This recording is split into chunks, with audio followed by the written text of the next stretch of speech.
Dzienniczek dociera wszędzie tam, gdzie dzieje się dobro, dlatego nie mogło nas zabraknąć także tutaj, w krakowskich Mistrzejowicach. Historię tego miejsca współtworzył sam Jan Paweł II, a dziś wpisują się w nią bohaterowie, którzy, jak się przekonamy, miłosierne przesłanie papieża wzięli sobie głęboko do serca.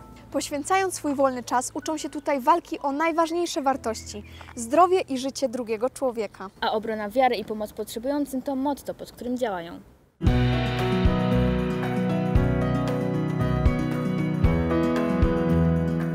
Maltańska Służba Medyczna to o nich dzisiejszy odcinek Dzienniczka. Opowiedzą nam o swojej codzienności, w której często gra toczy się o ludzkie życie. Kontynuuj. Człowiek jest coś winien też społeczeństwu. Społeczeństwo formuje człowieka i powinno się w jakiś sposób to dobro pozyskane, którego przecież przez każde życie każdy z nas doświadcza tak dużo, powinno się to starać zwrócić. W Maltańskiej Służbie Medycznej jestem dlatego, że chciałam być osobą, która jeżeli coś się stanie, jest w stanie pomóc. Bardzo denerwuję się na ludzi, którzy ogólnie mówią: nie udzieliłem pomocy, bo nie umiałem. Nie ma takiej wymówki. Jeżeli nie umiesz, to się naucz, dlatego że to równie dobrze mogło stać się twojemu bliskiemu, tobie. I wtedy co? Jak byś się czuł, gdyby ktoś ci powiedział, że nie umiałem? Rozpiętość mamy pełną, ale króluje młodzież licealna. Co ich sprowadza? Myślę, że przede wszystkim jest to chęć zaangażowania się w jakąś strukturę, chęć niesienia pomocy innym, ale w takim mądrym wymiarze. Staramy się to wszystko tutaj umożliwić, to znaczy zarówno taki rozwój osobisty, ale też rozwój duchowy. Być może jest to właśnie dla nich atrakcyjne, tak samo jak i atrakcyjne jest niesienie pomocy. Bo to jest atrakcyjne, to jest coś, co pociąga młodych ludzi, realna rzecz, którą mogą oni uczynić dla kogoś drugiego. Około miesiąca temu byliśmy tutaj jako służba maltańska na bierzmowaniu w Mistrzejowicach i pan nagle stracił oddech, zatrzymało mu się serce i wtedy po prostu przeszłam do resuscytacji. W trakcie jakby całej akcji już czułam, że jest źle, że sama sobie nie dam rady. W tamtym momencie pojawiły się dziewczyny, Kasia i Paulina, które naprawdę były wielką pomocą. Też później pojawili się chłopcy, ratownicy medyczni, dotarli niezwykle szybko i to właściwie był już koniec akcji.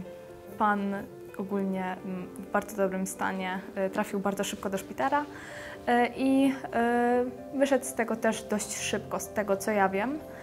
Jeszcze przed świętami został wypisany do domu. Głęboko w to wierzę, że tak pasjonuje ich ta chęć pomocy drugiemu człowiekowi. Te rezultaty, które w trakcie niesienia tej pomocy się pojawiają, one stanowią dla nich kolejne bodźce do tego, żeby pogłębiać pracę nad sobą i rozwijać sobie tą cnotę miłosierdzia.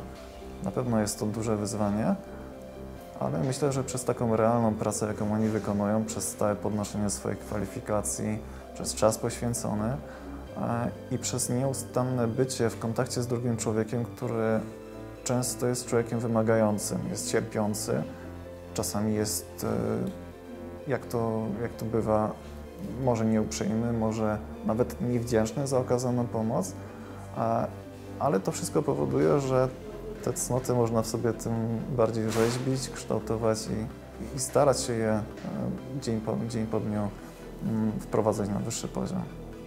Ta akcja dała nam bardzo dużo. To był taki chrzest bojowy.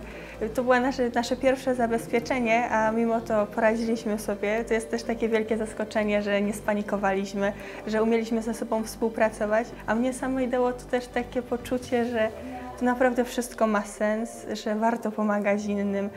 I to jest taka wielka satysfakcja, jak ten człowiek przejeżdżają później już ratownicy medyczni, mówią: tak, on już otworzył oczy, on żyje.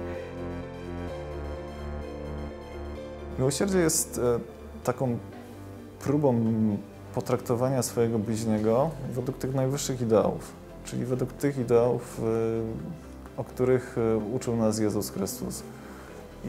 I może dlatego jest tak ciężko powiedzieć, czym jest to miłosierdzie, bo dotykamy tutaj sprawy chyba jednej z najtrudniejszych w naszej wierze.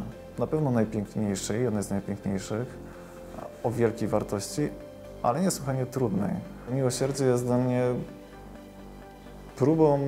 próbą dosięgnięcia tego ideału, próbą gdzieś zbliżenia się do tego, do bycia lepszym człowiekiem. To jest wspaniałe, że można robić coś dobrego dla drugiego człowieka i nie być takim egoistą w tym świecie.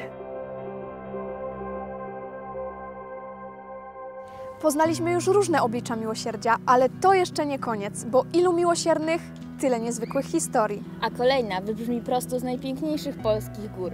Zapraszamy do Zakopanego. Do zobaczenia!